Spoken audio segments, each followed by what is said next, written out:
Cheque Mais Notícias. 7h03. 7h03. O assunto agora é uma decisão do Tribunal de Justiça aqui do Paraná, que determinou nesta quinta-feira que o senador Roberto Requião, do MDB, pague R$40 mil ao ex-governador do Paraná, Beto Richa, e também ao irmão do ex-governador Beto Richa, o ex-secretário de Infraestrutura do governo do Paraná, Pepe Richa, uma multa estabelecida por danos morais. Essa ação, ouvinte, é referente a agressões verbais promovidas na chamada Escola de Governo da TV Educativa em 2007, quando Beto Richa era prefeito de Curitiba e Roberto Requião tinha sido reeleito governador. A relatora do caso foi a desembargadora Vilma Rezende. Ela entendeu que Requião deve ser condenado por não apontar provas sobre as acusações que fez durante esse evento da Escola de Governo, naquela reunião que ele fazia com os secretários de governo, tinha transmissão pela emissora, portanto, teria feito essa denúncia, e aí agora o entender da Justiça não conseguiu comprovar, por isso tem que pagar a multa por danos morais. À época, o senador disse na Escola de Governo que Pepe Richa procurou uma empreiteira para pedir que fossem repassados R$10 milhões para a campanha de Beto Richa à prefeitura em 2002. A Escola de Governo era esse programa, portanto, transmitido ao vivo todas as terças-feiras pela manhã. Roberto Requião disse pelas redes sociais que vai recorrer da decisão e que é perseguido pelos juízes porque critica os auxílios que eles recebem. Eu vou recorrer disso, mas é bom que saibam, senhores juízes, que não tem base legal alguma. Eu soube que ocorreu uma manifestação de ódio contra a minha pessoa. Por quê? Porque eu não concordo com o auxílio moradia. Eu quero que o juiz ganhe um bom salário, mas esses artifícios desmoralizam a República, desmoralizam o judiciário, meus senhores. Eu vou recorrer desta condenação. Deviam me conhecer suficientemente. Eu fui governador 3 vezes. Tratei o judiciário com respeito. Minha gente, não se pode brincar com a honra das pessoas dessa forma. Aí, portanto, a manifestação do senador Roberto Requião, condenado aí pelas acusações que fez, no entender da Justiça, configurou danos morais e agora tem de pagar R$40 mil, mas ele informa que vai recorrer da decisão. Você lembra da Escola de Governo? Você lembra desse programa? Sim. Da escolinha? Inclusive o Zico Lamour do Boa, ele faz uma piada com essa Escola de Governo. Entendi. Não era, né? O negócio era estranho, né? Essa Escola de Governo, né? É terça-feira de manhã cedinho. Mas seria esse horário, assim, 7 horas, 7 e pouquinho. E aí o Requião era governador, ele fazia uma abertura, trazendo ali, né, os pensamentos dele, as opiniões dele de governo, críticas muito pesadas, e um dos resultados está aí, portanto, a partir dessa decisão da Justiça. Olha, ainda sobre a Justiça, tem uma outra decisão aqui muito importante para que você siga bem informado. A presidente do STJ, Laurita Vaz, reafirmou a decisão do presidente do Tribunal Regional Federal da 4ª Região. E que decisão é essa? Aquela que manteve o ex-presidente Lula preso. Ela fez uma manifestação e essa nova manifestação da ministra Laurita Vaz aconteceu porque a Procuradoria-Geral da República, / Ministério Público, leia-se aí, né, pediu que fosse investigada a situação. Aquele prende e solta do ex-presidente Lula no último dia 8, em que existiram aí decisões diferentes, né, entre os desembargadores. Um mandava soltar, um mandava prender, um mandava soltar.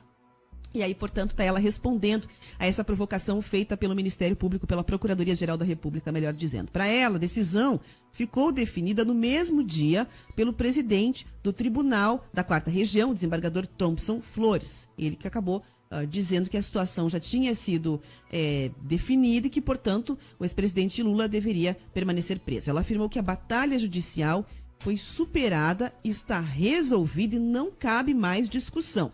Só lembrando que, nesse dia, o desembargador plantonista, Rogério Favretto, mandou a Polícia Federal libertar o ex-presidente, atendendo aí a uma solicitação, a uma manifestação apresentada por deputados do PT. No mesmo dia, a decisão foi derrubada pela ordem de Thompson Flores, que aí decidiu que a competência para resolver tudo isso seria do relator da Operação Lava Jato, o desembargador federal João Pedro Gebran Neto. Está aí, portanto, a decisão da presidente do STJ, a Laurita Vaz, reafirmando que a questão está superada e que o ex-presidente deve permanecer na cadeia.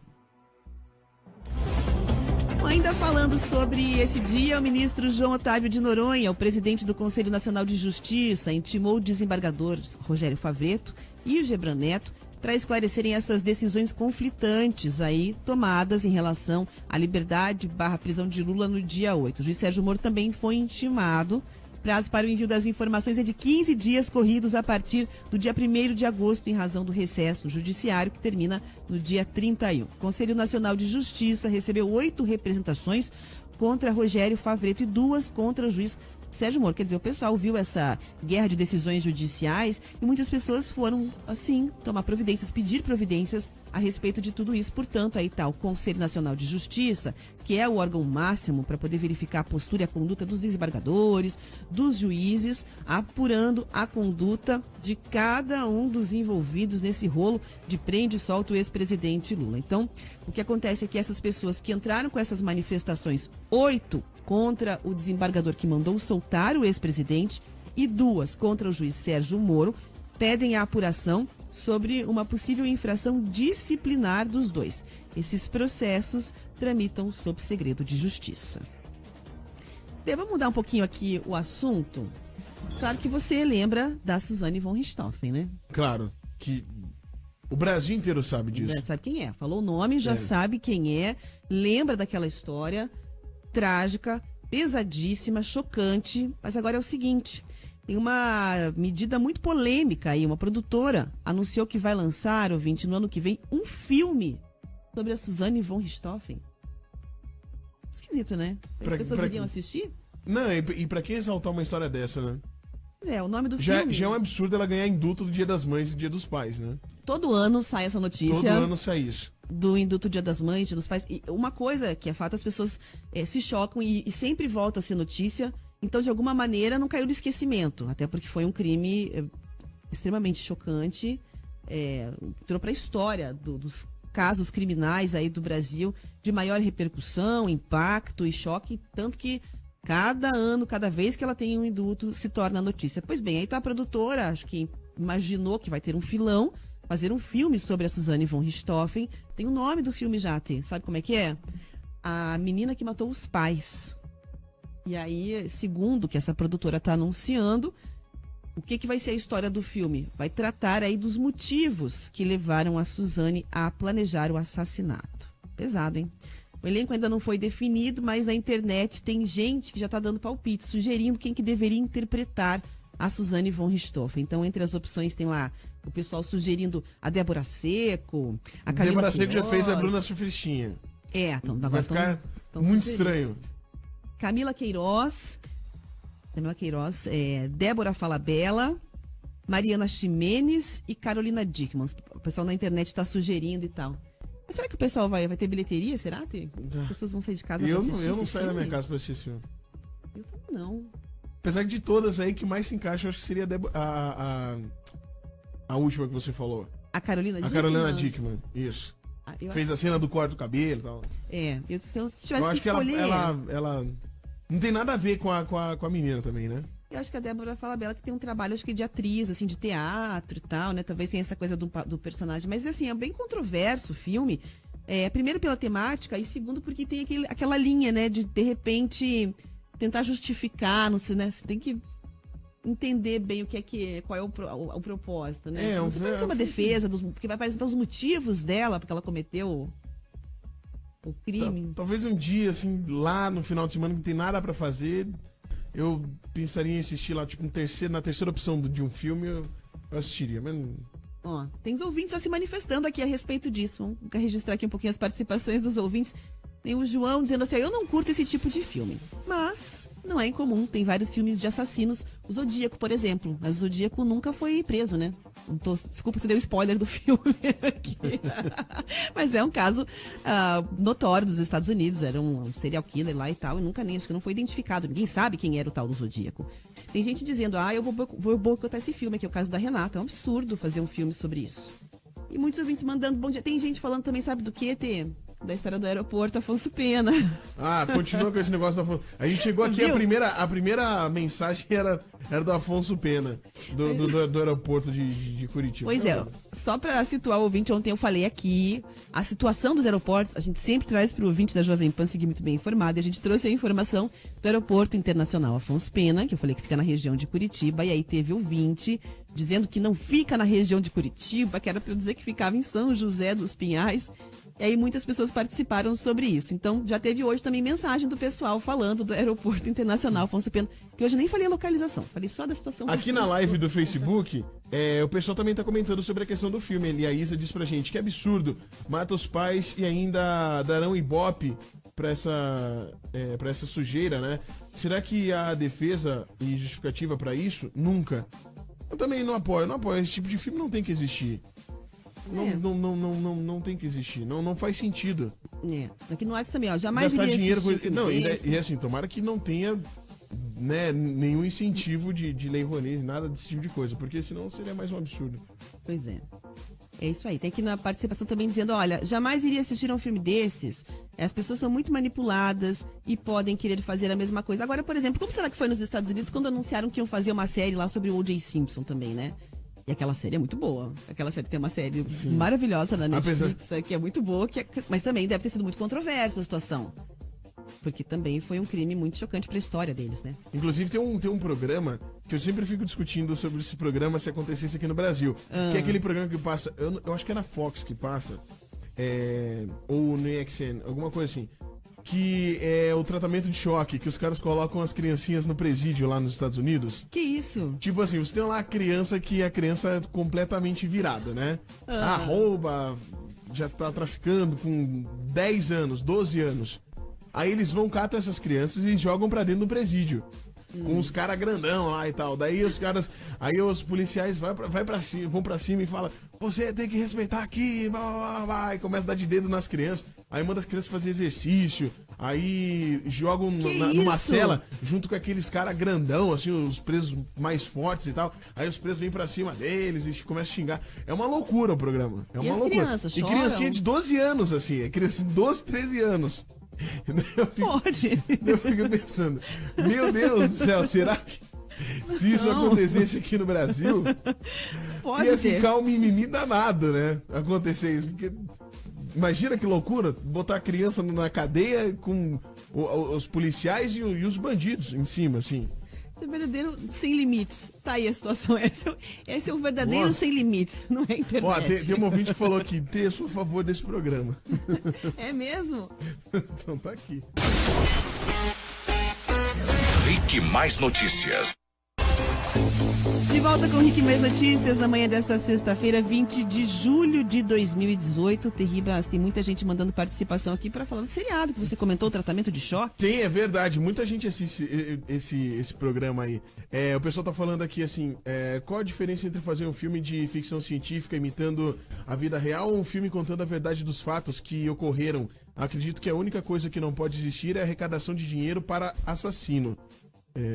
Daí depois aqui também o pessoal falando tantas histórias boas e bonitas querem fazer de um absurdo desse. Não assisto e boicoto também. A Sandra, final do telefone. É do 77... filme, né? Da Isso. Von Richthofen que ela tá falando. Bom dia pra vocês, tanta coisa boa no país pra lembrar, querem fazer um filme de uma barbaridade dessas. O final do telefone 6906 e também o final do telefone 6311 tá falando pra gente aqui. Esse programa dos Estados Unidos eu assisto, é interessante, mostra aos jovens que se eles continuarem fazendo as coisas erradas, vão parar no inferno. Eu tenho muita Pelo menos gente lá falando. as coisas acontecem.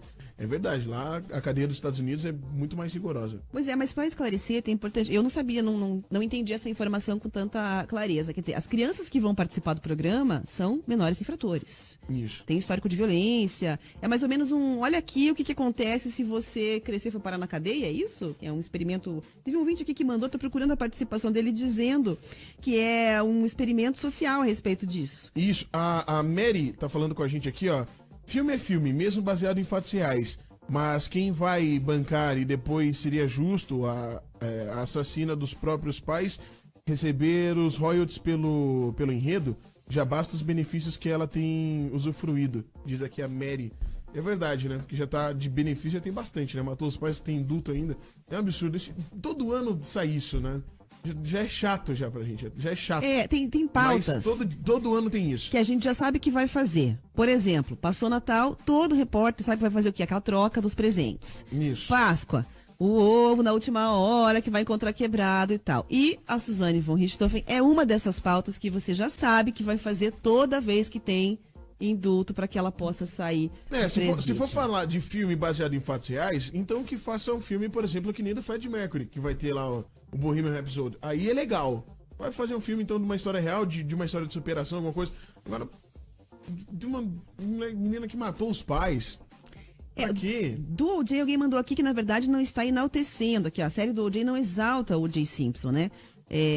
Na verdade, realmente, para quem acha que trabalha com direito, é interessante você ver aquela batalha judicial da equipe, dos advogados, muito mais do que a história. Não trata ele como um herói ou alguma coisa do tipo, por ter sido um esportista antes de estar envolvido aí nesse julgamento. O ouvinte mandou aqui, é um experimento social esse tratamento de choque. São 48 horas que os infratores conhecem as consequências de suas ações. E é verdade, são crianças de 10, 11, 12 anos que vão passar 48 horas na cadeia e tem hora pra acordar, hora pra levantar, eles precisam fazer exercício e engraçado que eles enfrentam os policiais. Com 10, 11 anos, eles enfrentam os policiais ainda. É mesmo? Se você assistir, é muito legal, legal. E os pais inscrevem os filhos pra... pais inscrevem os filhos. Aí depois, quando acaba o programa, daí os policiais que levaram eles pra lá, eles voltam, daí eles, né, tipo, 3 meses depois, como é que tá a criança aí? Daí os pais falam, não, ele mudou, tá assim, assim, assim. É bem legal. Entendi. Bom, tá bom, aí, portanto, se você não assistiu como eu, tá? Uma recomendação, vamos procurar pra começar a acompanhar também, ter propriedade pra opinar a respeito. Eu acho que tem no Netflix, eu não sei, eu acho que deve ter. Olha, falar um pouquinho aqui de notícias, 7 horas e 23 minutos, 4 servidores que atuavam na sede do Ministério da Agricultura em Londrina foram demitidos nessa quinta-feira. E, portanto, servidores, funcionários do Ministério da Agricultura na rua. Eles foram investigados pela Operação Carne Fraca, aquela operação que desmontou o esquema de funcionários do Ministério da Agricultura. Segundo a Polícia Federal, esses servidores, eles recebiam pagamentos por fora, né? Propina, para liberar carne para venda sem passar por fiscalização adequada. Quem consumia essa carne, né? Nós. Perderam os cargos, portanto, os funcionários Gércio Bonesi, que atuava como auditor fiscal agropecuário, Cid Omar Campos, agente administrativo, Juarez Santana, que na época da operação era o chefe regional da agricultura de Londrina e é acusado de comandar o esquema na região, além de Luiz Zanon, tá aqui o nome da pessoa, que atuava como auditor fiscal. Falar sobre bicho. Essa semana a gente falou muito sobre bicho aqui no jornal, né? Falamos bastante. A gente falou de onça. O Denian veio com o comentário do escorpião, que os italianos numa rádio estavam anunciando medo de escorpião também aqui do Brasil, alertando para a infestação de escorpião. A onça solta em Cascavel, tem uma que ainda tá por lá, viu? E agora é o seguinte, a polícia está procurando 2 cavalos que foram furtados de um centro de pesquisas em Piraquara, na região metropolitana de Curitiba. Furtaram os cavalos. A preocupação da Secretaria de Saúde é porque os animais são usados na produção de soro contra a picada da aranha marrom. Então, Centro de Produção e Pesquisa tem 64 cavalos que têm esse fim, são usados nesse processo para fazer a produção de soro. E aí o produto é encaminhado para o Ministério da Saúde, mas uma boa parte fica aqui no Paraná, já que a gente tem um problema clássico aí com a aranha marrom. O Paraná é um dos estados com maior número de acidentes envolvendo aí as picadas de aranha marrom. Só nos últimos 3 anos foram cerca de 4.000 notificadas, fora que a gente acaba tendo 100 notificações. Então, vamos ouvir aí o que disse o veterinário Bruno César Antunes a respeito de cada animal que produz soro para cerca de 50 pessoas ao longo de um ano. O impacto na saúde pública é inestimável, né? Afinal de contas, a gente está lidando com vida de pessoas, né? Então não dá para botar preço, não dá para quantificar. São 100 pessoas ao longo de um ano que vão deixar de ser atendidas por conta da falta desses cavalos. Então, o veterinário explica ainda sobre os riscos, alerta ainda, né? Sobre os riscos da picada da aranha marrom e das consequências para a saúde caso não haja um tratamento. A picada da aranha marrom, a clássica, ela tem como característica a dermonecrose, né? Que basicamente é a formação de uma lesão na pele do paciente. Essa lesão, ela é extensa, muito grave, pode ser a porta de entrada para determinadas infecções, né? E a diminuição dessa lesão, ela só é eficiente com a administração do soro antiloxoscélico, né? Além disso, um acidente com aranha marrom também pode causar danos nos rins do paciente e, em alguns casos, levar essa pessoa a óbito também. Os cavalos furtados são uma fêmea de cor branca e um macho que é mesclado marrom e branco. Segundo a Secretaria de Saúde, ele tem um microchip na região do pescoço. Quem quiser ver a foto dos animais pode acessar o site saude.pr.gov.br. Vou repetir aqui, saude.pr.gov.br. E quem tiver qualquer informação sobre os cavalos que foram furtados, pode entrar em contato pelo telefone 3673-8800, 3673-8800. Esse número aí é o Centro de Produção e Pesquisa. E os ouvintes? Bom, os ouvintes estão participando com a gente aqui. Tem a participação aqui no nosso Facebook do Lucas Colchal. Diz pra gente aqui: o tratamento de choque é bem legal e carrega diversos fundamentos psicológicos. É uma forma de choque progressivo que em crianças funciona bem. Porém, elas apresentam melhora muito rápido na maioria dos casos e depois acompanham os infratores por mais tempo. Tem bons efeitos. O problema é que de 10 que participam, 9 respondem ao choque com melhora e uma com piora. Cria aversão ao sistema, à polícia e até mesmo às gangues e aos membros que fizeram parte do tratamento. Aí, pois as pessoas estão mandando participações falando que se fosse para fazer uma versão, né, porque a gente levantou esse questionamento, como é que seria esse programa aqui? E aí tem ouvinte que escreveu, acho que ia faltar cadeia aqui para conseguir gravar, para ter um ambiente adequado, controlado ali para poder fazer a gravação. O Thiago Barbosa manda pra gente aqui falando sobre o induto da Suzane von Richthofen, que a gente falou. Ele falou o seguinte: pessoal, tem que entender que a lei é igual para todos. O induto não é pessoal, logo não é ilegal a Suzane sair. Temos que ser contra o induto no geral. O induto é sim imoral. A gente entende que existe esse distanciamento do que é o entendimento jurídico à emoção e ao clamor social. Muitos processos a gente sabe que sempre tem a manifestação dos advogados, que tem que olhar ali aos olhos da lei, não ao clamor popular, né? Casos em que envolvem acidente de trânsito ou crianças, a gente sabe que existe uma pressão social e um impacto muito forte e que às vezes o que contempla ali no direito um crime de trânsito, por exemplo, não corresponde a decisão judicial, por exemplo, ao impacto do que aquilo provocou em termos de estrago, repercussão, comoção no país. Acho que é isso que ele está dizendo. Tem vários ouvintes falando aqui que ilegal não é, mas é muito imoral. E, de fato, né, é imoral. Só que a lei é igual para todos.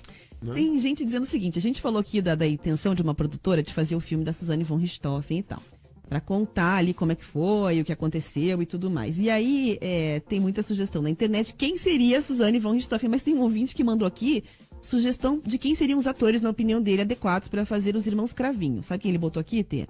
Ele botou o Dado Dolabella e o Fábio Assunção. Mandou aqui como sugestão se ele fosse fazer uma escalação de elenco para a escalação de elenco os irmãos Cravinho. Do filme. Do filme, exatamente. Bom, hoje vem a doutora Flávia Ode aqui. Tem. Né? E aí, o Fábio Escrava, nosso ouvinte de todos os dias, ele mandou aqui: ô Terriba, sabe o que iria bem agora? O que é bem? Não, começou o momento gourmet do jornal. Então vai antes da doutora Flávia. Pão ciabatta com manteiga sem sal. Opa! Uma camada de linguiça blumenau. Ele foi longe aqui. Nossa. E uma fatia generosa de queijo colonial, acompanhado com café com leite. Estupidamente quente. Eu não gosto muito de café quente, não vai. Então o café ficava Dele comigo. Bom, hein? Ou isso não te pertence mais. Daqui a pouco a gente vai falar com a doutora Flávia hoje, ela vai falar se pertence ou não. Vai falar sobre as técnicas pra você não sair da dieta, também sobre a história do Dr. Bumbum, né? Essa história que repercutiu bastante. Que é um absurdo, né? Pois é, no apartamento.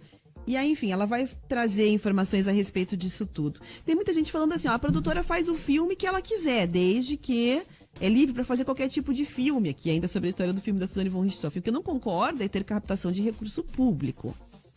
Disse o problema é o seguinte: se tiver lei Rouanet no meio, se tiver dinheiro público aí no meio, o Brasil não vai querer esse filme. É fato. Ninguém vai ficar querendo bancar a história de uma menina que matou o pai e a mãe. Isso é um absurdo. Tem gente também falando o seguinte: só em Piraquara para existir caso de roubo de cavalo, mandou aqui um ouvinte. Mas essa semana, a gente teve uma semana Welcome to the Jungle, praticamente, aqui no... É verdade. A história da onça de Cascavel é maravilhosa. A onça de Cascavel. A Camila Buff, lá de Ponta Grossa, de Cascavel, ela mandou pra gente aqui as imagens da onça sendo solta e tudo mais.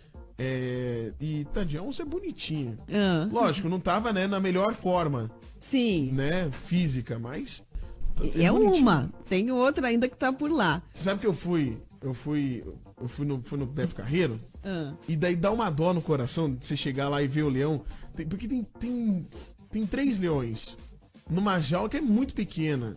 É muito pequena. Aí dá uma dó no coração. Você fala, um bicho desse tamanho, preso num negócio desse tamanho aí. A gente, dá uma tristezinha. Imagina que sejam adequados, tenham um tratamento adequado, tenham um espaço. Alguém deve ter vistoriado ali a situação, né? Porque deixa ainda mais um espaço de tanta visibilidade, mas eu entendo ter. Eu já vi um gorila preso atrás num zoológico, também fiquei olhando, pensando. Que coisa, né? Porque o espaço também não era mais um espaço de mata muito amplo, assim. Você se sente meio. Olhando aquela mesma área ali. Ó, na sexta-feira de pipoca aqui de cinema, o Rodrigo tá falando com a gente. Pior é assistir o filme pior que assistir o filme da Suzane é assistir o filme do Lula, o filho do Brasil. É verdade. Andou. Olha, quem tiver. Teve o filme do Lula também. O filme do Lula é terrível. Olha, quem quiser mandar participações, sugestões, teve gente até dizendo o seguinte, tá? Tem que ter um episódio maravilhoso desse programa.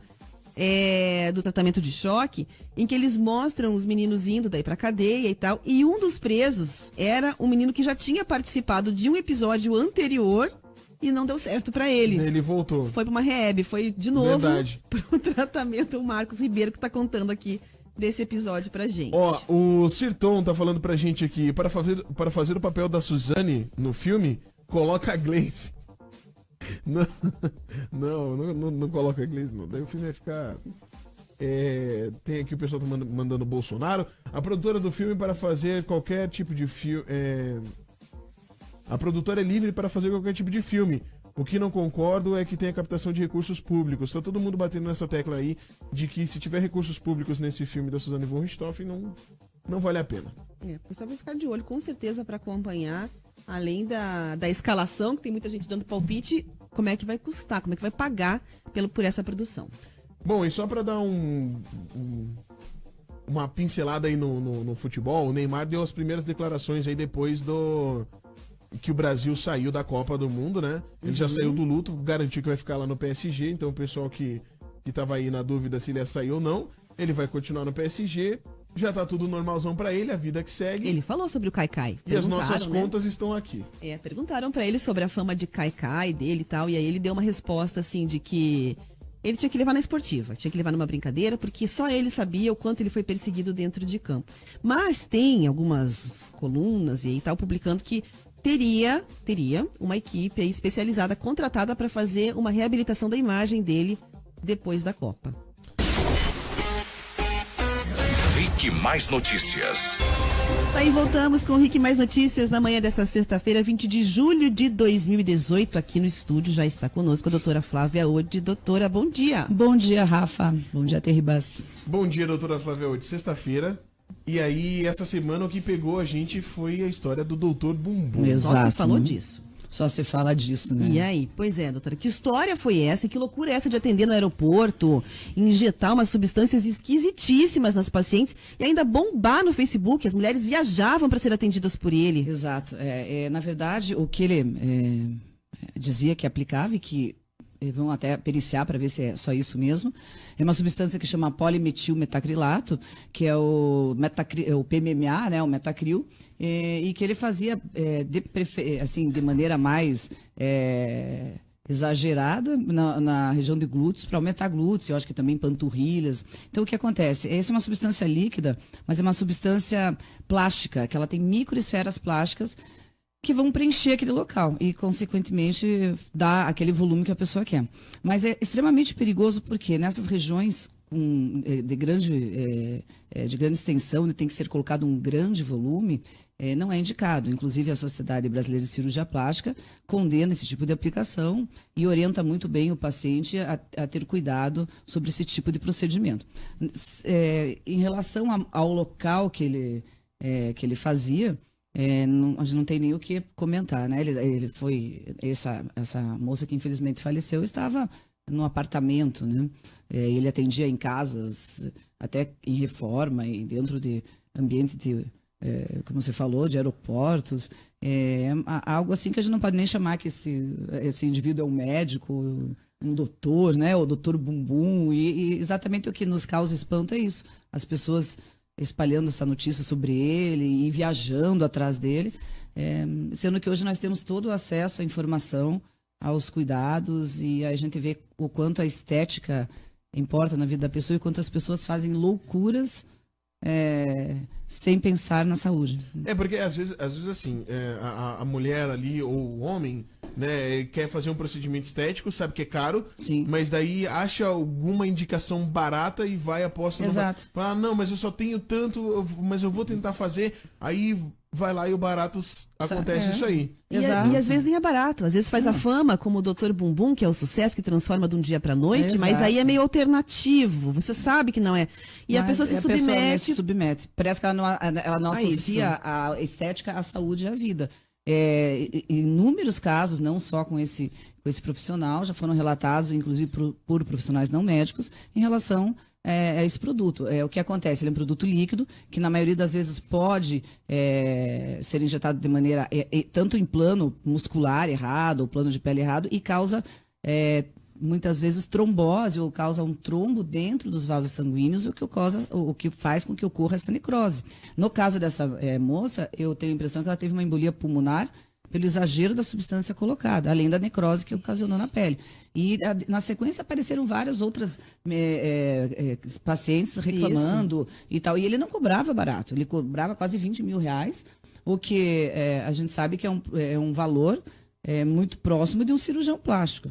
Então, as pessoas têm que ter essa conscientização de procurar um serviço autorizado, fazer todos esses procedimentos cirúrgicos num ambiente hospitalar, esterilizado, se informar sobre o profissional, entrar no site da Sociedade Brasileira de Cirurgia Plástica para ver se esse profissional é cirurgião plástico, se ele não tem processo, esse médico não tinha nem registro no Conselho do Estado. Esse site que a doutora falou, qual que é o site? É o site da Sociedade Brasileira de Cirurgia Plástica. Dentro desse site, e tem também o do Conselho Federal de Medicina, onde a pessoa, o público pode pesquisar o profissional pela especialidade. Então, ele pode verificar se essa pessoa tem habilitação, se tem toda a formação necessária para isso. Isso é muito importante. É isso que você falou, né, Terríveis? Às vezes é mais barato e a pessoa se motiva. E também, eu acho que os pacientes têm que ter essa consciência, mas a gente também sabe que o nome de dizer que é médico, que é doutor, isso dá uma imagem, que na maioria absoluta das vezes é uma imagem real, de uma pessoa que tem responsabilidade, tem zelo pela vida do paciente. Então, a pessoa também é levada a acreditar que se ele está fazendo, é porque ele sabe o que ele está fazendo. E, infelizmente, ele é um profissional que a gente não pode nem chamar que é um doutor, né? E tinha milhares de seguidores. Milhares de seguidores. Que e a mãe assustador. dele também foi presa junto, porque também participava, e a namorada.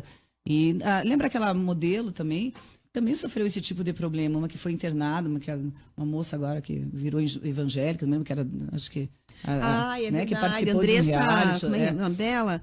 Tem até um... Ela teve sequelas gravíssimas, ela ficou na UTI, ela teve todo aquela necrose nas coxas e tudo mais, então é muito perigoso. Andressa Urach, achei que Exato, ela teve sequelas muito... E outras, já existem outros registros de óbito devido a esse tipo de aplicação.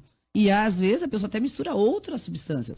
Usam silicone industrial, como muitas vezes as pessoas fazem, né? Às vezes os travestis acabam não tendo condição de fazer uma cirurgia, se injetam no seio, se injetam nas coxas. Então, realmente é algo que a pessoa precisa se preocupar muito. Estética também é saúde. A pessoa corre risco, como essa moça, infelizmente, de perder a vida. Nesse caso de e procurar um profissional, né? Já falou sobre a questão de procurar um site, né? Sim. E de ambientes esterilizados. Esse negócio também da dica da amiga, faz assim. Até que ponto isso vai, assim, doutora? Porque, às vezes, a amiga também já passou por uma coisa assim, não, vai porque deu boa, aqui tá funcionando. Ó, tá deu sorte, né, naquele caso. E aí cai de novo nisso, Exato, né? pode então, assim, acontecer. fora esse negócio, vou procurar no site, vou ver se tem realmente um ambiente esterilizado. Tem alguma dica, assim, eu vou para uma consulta, eu quero fazer tal pergunta para ver se realmente ele entende do que tá acontecendo. Eu acho assim, claro que a indicação é algo importante, né? Porque a pessoa pode ver como ficou aquele procedimento, mas como você falou, às vezes dá sorte e às vezes não dá. Eu acho que é muito importante para a pessoa perguntar ao profissional e pedir que ele mostre vários resultados. É importante que ele procure mais, quando se trata de um procedimento invasivo, que procure mais de um profissional. Muitas vezes para ter outras confirmações, outro tipo de opinião também, que ela possa chegar e pensar, refletir se aquilo realmente é a conduta correta. Em relação ao profissional, sim, ela deve perguntar aonde que ele, que tipo de ambiente ele faz. Opera no hospital, tem um anestesista junto, isso é um erro ou um problema muito comum, às vezes faz pequenos procedimentos e não tem o anestesista e o próprio médico, cirurgião faz anestesia e o paciente tem um problema em relação à anestesia e também pode ter uma complicação grave. Quanto tempo ele tem de formação? Onde ele fez especialização? Fez residência em cirurgia plástica? É associado da sociedade pertinente, a categoria dele? Porque só olhar diploma na parede às vezes não é suficiente, né? Infelizmente tem pessoas que forjam tudo isso. Então isso também e assim, se informar até em relação, como você falou, na rede social, que tipo de público procura, que tipo de postura esse profissional tem frente à rede social, ele é sensacionalista, ele não é. Eu não sei se vocês chegaram a ver os vídeos, o vídeo que esse doutor colocava dentro do próprio apartamento, mais uma bioplastia agora, não sei o quê, num ambiente nada esterilizado, com quadros atrás.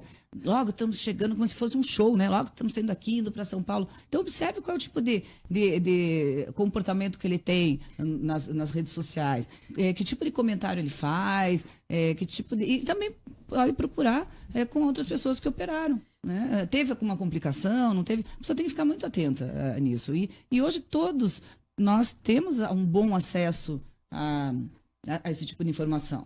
Claro que muitas vezes o Google até coloca informações não tão... aquelas fake news e tudo mais, mas de maneira geral nós podemos sim nos proteger em relação a isso. Mas a pessoa tem aquela vontade de ficar linda da noite para o dia... Ignora os riscos. Ignora os riscos. Não existe milagre, né? Tem gente mandando participação, doutora, justamente sobre esse ponto. O Léo, por exemplo, dizendo o seguinte, que essa história da imagem nas redes sociais é muito importante porque as pessoas começam a seguir, por exemplo, as famosas blogueiras fitness. Exato. E aí você acompanhar a vida da pessoa, ali, mas elas começam a oferecer serviços. Serviços de nutrição, serviços de passar treino e tudo mais. Então ele coloca ali que... É importante esse alerta, porque a gente está numa era de rede social. Tudo digital. E é bem isso. Até a pessoa pode seguir como uma informação, uma curiosidade, até uma pessoa que seja fã de uma blogueira dessa, mas tem que lembrar que todo tratamento é super individualizado e elas não têm competência para falar de um treino, como seria com um educador físico, com uma nutricionista ou com um médico, e muitas vezes elas são patrocinadas por tal produto, por tal academia, por tal roupa. É a vida delas, é o que elas fazem. E as pessoas vão seguir um treino daquele e de repente passa mal, ele se lesiona. Vão seguir uma dieta, desmaia porque usa um tipo de medicamento. Então isso é muito importante, a pessoa ter consciência de que existe um profissional para cada tipo de assunto e para cada tipo de problema. Só para deixar o pessoal alertado mais ainda, existe, por exemplo, assim, um ranking do top 3 substâncias que estão usando, que são ilegais e que vão fazer mal. Se você chegar em tal lugar, o cara falar que vai usar isso aqui é errado. Tem um top 3 assim? Sim, disso? existem, por exemplo, o silicone que não seja o silicone cirúrgico de próteses que são encapsulados, o silicone líquido, mesmo o silicone médico que existe em alguns outros países, é proibido no Brasil. Então, aplicação para aumento de lábio, para contorno de face, quanto mais, ainda mais perigoso para aumento de seio, de panturrilha, isso é um produto proibido. Não existe liberação da Anvisa para isso. O polimetilmetacrilato, que é esse PMMA, ele tem que ser usado com cautela em áreas pequenas faciais. Correção do bigode chinês, aumento de lábio, e mesmo assim ele tem casos de complicações e necrose na pele do rosto. Então, é perigoso, não pode ser usado. Se a pessoa disser, não, a gente vai aumentar o teu bumbum, é rápido. Não, se quiser aumentar bumbum não cirurgicamente, é musculação ou qualquer outro tipo de atividade física. Se a pessoa quer recorrer a um procedimento estético, é um cirurgião plástico, né, que vai fazer da maneira adequada Só a com uma prótese. só a prótese de silicone. Só a prótese de silicone. Não existe nenhum líquido que seja seguro sendo colocado em plano profundo da pele. E outros procedimentos que são perigosos são procedimentos que você não sabe a origem, principalmente os faciais. Ah, vou preencher o lábio, vou melhorar a tua celulite, vou melhorar a tua flacidez com substâncias que não são identificadas pelo paciente e, principalmente, feitas por profissionais não habilitados. Hoje, infelizmente, abriu muito leque de pessoas que podem fazer as aplicações injetáveis. Então, existem várias categorias profissionais que estão fazendo e nem sempre esses profissionais estão prontos para isso ainda. Então, fazem procedimentos, às vezes um curso rápido, um curso de final de semana e já saem aplicando. E isso é muito perigoso. Doutora, tem ouvinte mandando participação aqui para falar sobre alimentação. Certo. As pessoas vão ouvindo, já vão aproveitando para Sim, fazer as perguntas, isso aí. trazer as dúvidas. Aí tem aqui, bom dia pessoal, meu nome é Ricardo, eu falo de Santa Felicidade. Todas as manhãs eu e meu cunhado caminho do trabalho, vamos escutando aí a Jovem Pan, Rick Mais Notícias. Gostaria de pedir para a doutora Flávia quais são os melhores alimentos para ajudar a imunidade e evitar uma gripe. Porque aqui em casa a gripe está aparecendo de mês em mês. Um grande abraço. Tá É aí. verdade. E tá no momento, né, de todo mundo pegar gripe agora, né? Assim, então, os alimentos principais são os que têm vitaminas e minerais. Então, os legumes, as verduras, as frutas, as comidas mais proteicas, o ovo, isso faz bastante bem, o leite. Ovo também. O ovo também. O ovo é considerado. Existem alguns Todo alimentos. mundo fala assim, vai ficar gripado, chupa um monte de laranja, vai. Chupa porque- laranja e vai. Mas o ovo também é rico em vitaminas, em proteínas que melhoram naturalmente a nossa imunidade. As castanhas, nozes, todas também produzem, contêm minerais que são importantes na imunidade. Claro que o que é rico em vitamina C, mas tem outras substâncias também, a vitamina E, o complexo B, todos eles fazem parte do nosso processo de imunidade. Então é importante que a pessoa se alimente, mesmo no inverno a pessoa tem um pouco de preguiça, né? Às vezes de fruta, de legumes, de verdura, mas é importante também que ele faça a ingestão disso, né? Os grãos também, o feijão também é rico, por exemplo, a lentilha, grão de bico, em ferro, que também é importante para a nossa imunidade. Então, tudo isso é importante que a pessoa coma, apesar da preguiça que às vezes dá da fruta, né? Ou da salada. Vai direto na cápsula da vitamina C ali. Muitas vezes a pessoa pode fazer, né? Se ela tem uma indicação, uma deficiência, lembrar que pode ser feito, não ir na farmácia e pegar qualquer tipo de complexo vitamínico, porque às vezes não serve, mas um nutricionista, um médico pode orientar aquilo que pode estar sendo necessário. E fazer tudo no passo a passo certinho, com o médico, sempre é melhor, né? Sem dúvida. Por isso eu vou começar um projeto. Aí, ó. Essa felicidade. Por isso que hoje ele tá todo Eu vou bonito, começar um projeto com a doutora Flávia Ode, também de emagrecimento. Só que vai ser o meu projeto. Assim, o Fernandinho fez um. Fernandinho Tá aqui da Jovem fazendo, Pan, né? Tá fazendo. O Fernandinho também conseguiu resultados excelentes, né? Excelente. Eu acho que ele já perdeu até agora mais de 15 quilos. Uau. Só que o Fernando ele fez um estilo, ele fez o estilo mais raiz, né? Da dieta. Ele fez a parte alimentar, ele fez Bastante atividade física. física, né? Então, o Fernando ele trabalhou muito isso. E como eu tenho um ritmo diferente do Fernando de vida, estilos de vida diferente, o corpo também, metabolismo. Então, eu já fiz um teste de bioimpedância com a doutora Flávia Ode, a gente fez um exame. E aí eu vou fazer Fez os exames laboratoriais Isso, também. eu vou fazer um tratamento um pouco diferente. Então, o meu tratamento eu vou basear mais em cima da questão psicológica, né? E também vou me basear numa alimentação muito mais restrita. Exato. Né? Então, o resultado talvez vai ser um pouco mais rápido, né? Da questão do emagrecimento, só que a parte psicológica que vai ditar o que vai acontecer depois. Exato. Né? Porque eu já tive um histórico de emagrecer muito, depois eu engordei de volta, metade do que eu emagreci, e aí a gente acaba, né? Então, a parte psicológica é o que pesa muito nessa hora, A né, tua doutora? ansiedade, né, a compulsão, e para isso ele vai... o que acontece? Lembrando de novo, né? Cada pessoa tem um metabolismo, um organismo, uma necessidade diferente. No caso do Fernandinho, realmente, ele tem horários diferentes, mais disponibilidade da atividade física nesse momento, e um tipo de reação à alimentação, aquela ansiedade que não pega tanto na alimentação. Ele acabou aumentando de peso, por uma logística mesmo de estar na TV, ou estar no rádio, e estar na faculdade e não conseguir se alimentar adequadamente. No caso do T, é mais realmente como uma válvula de escape à alimentação. E a doutora Michele do Bem, que é psicóloga e trabalha com essa linha que ela fala de mente magra, é muito interessante, porque ela trabalha justamente sobre essa conscientização na hora de escolher a alimentação, na hora de fazer essa troca, o porquê você está comendo daquela maneira, o que você está querendo saciar, né? E se realmente a nossa mente ela não estiver programada para adquirir novos e bons hábitos, a dieta geralmente tem esse problema. Ela vai bem, porque você tem um período X para atingir aquele objetivo, e depois, como que você vai ficar? Como é que você vai manter? Você realmente mudou o teu estilo de vida? Você realmente fez uma mudança naquilo que a comida significa para você? Então, isso é muito interessante que ela vai fazer. O T-Ribas também tem menos tempo de atividade física, o que pode... o que nos deixa fazer uma dieta um pouco mais restritiva. Na bioimpedância mostrou também algumas alterações de níveis de gordura visceral, algumas alterações também na glicemia, né, na glicose do sangue nos exames laboratoriais, o que vai fazer com que a gente use uma dieta um pouco mais restritiva do que a do Fernandinho, e algumas substâncias também para regular essa glicemia e tudo mais que a gente vai fazer. Então é um pouco mais radical. Realmente a tendência é de perder peso mais rápido, mas é muito importante ele saber também que na sequência ele vai ter que saber manter com um novo estilo de vida. Porque e esse é o desafio. É emagrecer, e a outra é manter. E o que acho que as pessoas têm dificuldade muitas vezes é isso. Você consegue seguir por um tempo, mas aquela mudança permanente é que é mais dura, quando você né? chega num ponto que você para platô, de emagrecer, você desiste. Você começa a desistir aos poucos, às vezes. Aí começa a abrir exceção.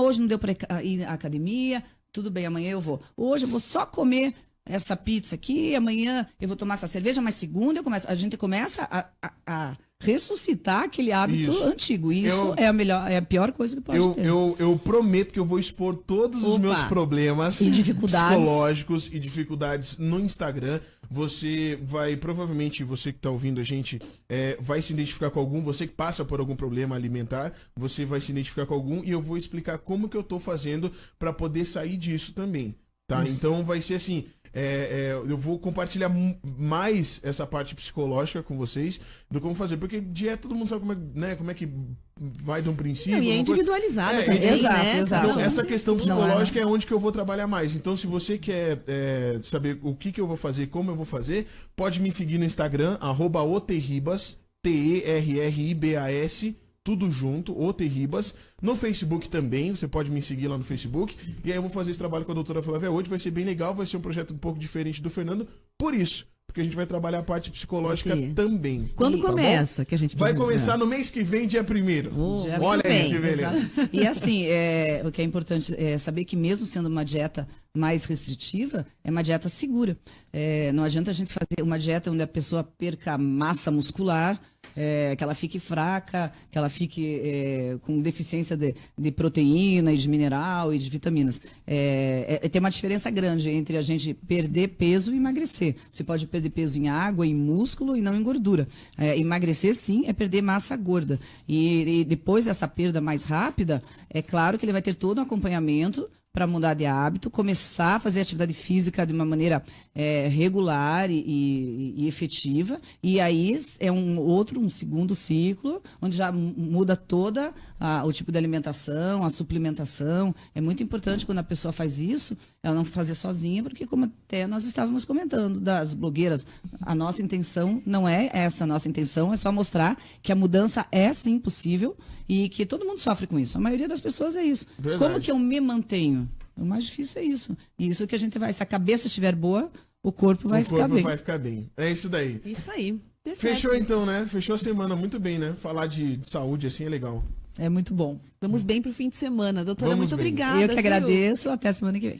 Obrigado, Rafa, também, que estava com a gente aqui nesse período que o Denian estava na Itália. Denian volta na segunda-feira. Isso aí. Tá, obrigada, bom? Gente, por me receberem muito bem. Foi muito legal ficar esses dias com vocês aqui.